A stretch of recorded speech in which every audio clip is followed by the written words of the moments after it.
NRS is down to the ace player, and it is absolutely no surprise that it is Welmu. The Zerg player on screen, Leenock, he has done it. He has taken down 4 opponents, and he is 1 map away from all killing NRS. Leenock just too strong. The Leenock is spreading his tentacles and is taking down whatever is in his path, killing everybody. But can he take down Welmu a second time? Starting to the top left of Habitation Station, we have the Finnish player. It is Welmu. And Habitation Station is actually a map where we see a lot of Protoss players going for the build where they take the gold base and then go into massive gateway aggression. And that works really, really well. It's a super strong build on this map. And it might be the build that Welmu is going to try and execute against Leenock. But the Leenock is of course very well aware of what could happen here, so let's see what his response is gonna be. If we see Welmu with this commitment. We had Immortal drops, sorry, not Immortal drops, I guess those two, but Immortal pushes in general on this map as well. The Soul Train with the Finnish Soul might happen here. We're gonna find out soon enough. For now, it's just a little bit of drone scouting going on in the game, trying to find out, okay, what exactly is going on at the other side of the map. Is there going to be a gateway opening? Is it going to be a forge opening? What exactly can I get away with? And what do I have to be afraid of? Or does he? He just stops. He's gonna drop the hatch. He's gonna go for the cats build! That's even better! Oh my god! I really thought that Leenock would only scout here, but no, he takes the proxy hatch. He's like, yep, I'm gonna proxy your natural. That's gonna be absolutely fine, and Welmu has no clue. There's no probe on the map that could give him this information, so he won't be able to cancel that with, for example, probes. And he might actually just kill the Zealot.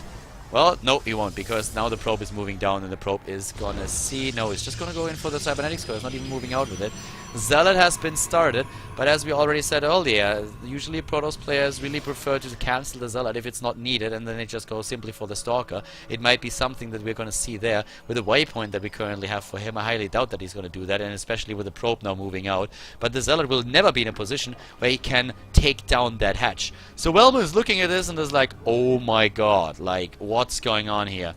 So Leenock with gas back at home. He has the spawning pool on the way, and this is of course the one base that he wants to take. Welmu, that is, the Protoss player. We talked about that briefly, and Welmu just decides that he... Leenock decides that he doesn't give Welmu the chance to go into a normal game.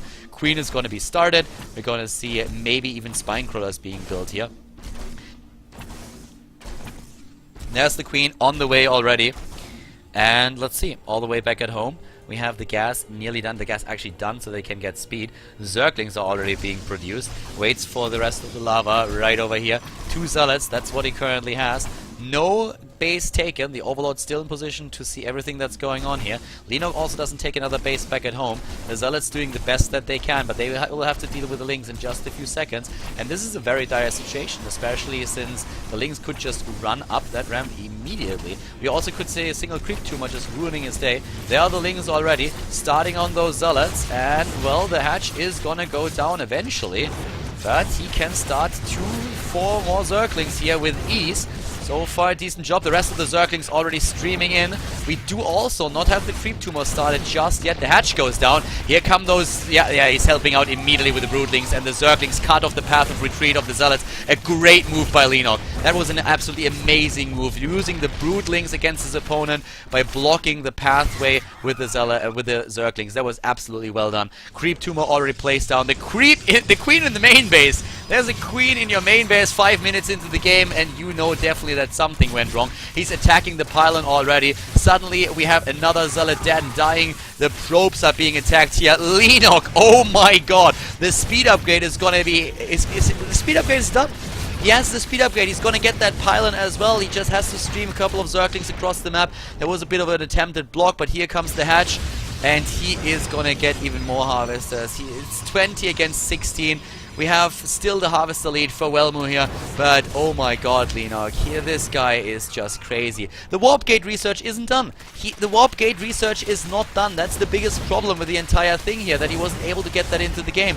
He will now, of course, get that a little bit delayed, but still, we have creep tumors being placed down at the natural, therefore he won't be able to take this one. He might try to take the gold base right over here, but this is getting crazy, and I love it. It's absolutely brutal to see such a game. From a Protoss player's perspective right now. Welmu is probably just sitting there and like, oh my god, really, this is happening to me. And the the beautiful thing is you have to freestyle it. There's like no build. There's like no, yeah, 7 minutes in, I build at this harvester count, this structure, and I do this and that. No, even the pylon has to be killed here to make sure that he can get back down with the probe. I love those games where just all the strategy goes out the window and players have to freestyle it and have to really trust to their intuition and try to make that work. Now the creep is being spread here already. There's of course no detection. Another creep tumor right over there. He might get that third base, sorry, the natural over at the gold. Oh my god! He's getting the sentry. He's getting one of them. And of course the main base is now also a little bit exposed. The Zealot here on hold position on the other hand should be able to deal with this. But we have 4 Leenock still. The second base about to be done. 27 harvesters now. Lings are trying to run in and squeeze past the Zealots. Not really able to make that happen. The Stargate on the other hand with a 1. Oh, he sees it. He sees the Stargate. Was able to squeeze it with 2 of the Lings. Taking down 1, 2 harvesters as well. Maybe a third. Not quite. But he sees, of course, that there is currently an Oracle being built, so he can react. He also knows about the gold base that has now been taken. Leenock is very well aware of what's happening on this map. 56 supply for him against 41, 30 harvesters against 24. We have the roaches now on the map as well, and still the creep being spread here. No detection, of course. Could try to spread the creep maybe even like down to the bottom a bit more. One of those things. But yeah, there come the Zerglings and the roaches. They're trying to stream in and take down that third base. Well, not the third base, the natural actually that's being built at the gold base, which is being used as a third by a lot of players. The Oracle didn't really get too much done. 2 kills and that's about it. The army supply is still in favor of Leenock. And he's gonna stream in right now. Tries to snipe the sentries. Roaches, well, if you only have those few units against the roaches, that is not a really good composition for you. And now there come the stalkers, and that makes it a little bit more interesting for him. Didn't take down any of the harvesters here. That's something that he might have tried to do. The oracles, nice. That is a very, very, yeah, a very kind oracle, fair play. Just waits a little bit longer so that the queen can catch up with it and take it down. But now we have stalkers and a pretty good army for Welmu, but is it good enough? The force fields have to be brilliant, and the first set is taking down at least a few of the roaches, but the problem is that the queens with the transfusers can help out there. Photon overcharge is being used, and guess what? Those queens are still in range. Now they're being sniped by the stalkers. Finally, we have a few of those in the game for Welmu. That's going to help him a lot, and he's just trying to kite back into the range of the photon overcharge. Leenock doesn't give a shit though. He's just trying to walk up that ramp, making his way maybe over to the left onto the creep there and into the main base. It's something that he could do. There's only 1 sentry, and if he takes down, for example, the cybernetics core, it's going to be amazing for him. That cybernetics core is also unpowered at this point, so Leenock is just sieging up on his opponent's position. We have him with 45 army supply against 28, and this is getting a little bit crazy.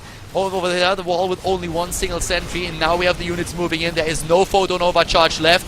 Welmu is doing what he can. He's down to 5 stalkers though. 5 stalkers, that's all that he's got. That's 12 roaches, 4 queens entering his natural, the gold base.